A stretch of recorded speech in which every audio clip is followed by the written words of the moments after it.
విడుదల ఇచ్చేవాడు, క్షేమం ఇచ్చేవాడు, సంతోషం ఇచ్చేవాడు, అన్నిటికి మించి మోక్షరాజ్యము పరమపురం ఇచ్చేవాడు యేసయ్య మాత్రమే. ఆ కుమారుని ముద్దు పెట్టుకోండి అని భక్తుడు చక్కగా రాయించాడు పిల్లారా. లేని ఎడల ఆయన కోపించని వాక్యం సెలవిస్తూ ఉంది.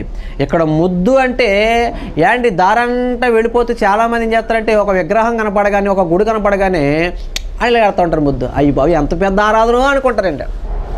ఈ దౌర్భాగ్యం క్రైస్తవ్యంలో కూడా వచ్చేసింది. అలాగే వెళ్తూ ఉంటారు, ఏదో ప్రార్థన మందిరంలో సిలువ బొమ్మ కనపడుతుంది అంతే, ఇట్టి అనుకుని అంటూ ఉంటారు. అయ్యి బాబు నీ ముద్దుకు పడిపోయి అంత తెంగరోడు కదా యేసయ్య. నువ్వు చేసే పాపిష్టి వేషాలన్నీ చేసేసి, నువ్వు చేసే పాపిష్టి పనులన్నీ చేసేసి, నువ్వు దారంట వెళ్ళిపోతే ఒక ఫ్లయింగ్ కిస్ ఇస్తే పడిపోయే అంత తెంగరోడేం కాదు నా యేసయ్య. ఇక్కడ ముద్దు అంటే ప్రేమ, ఇక్కడ ముద్దు అంటే ఆరాధన. అంటే ప్రియారా, ఎవరైతే నిజముగా యేసయ్యని ప్రేమించి ఆరాధిస్తారో వారు మాత్రమే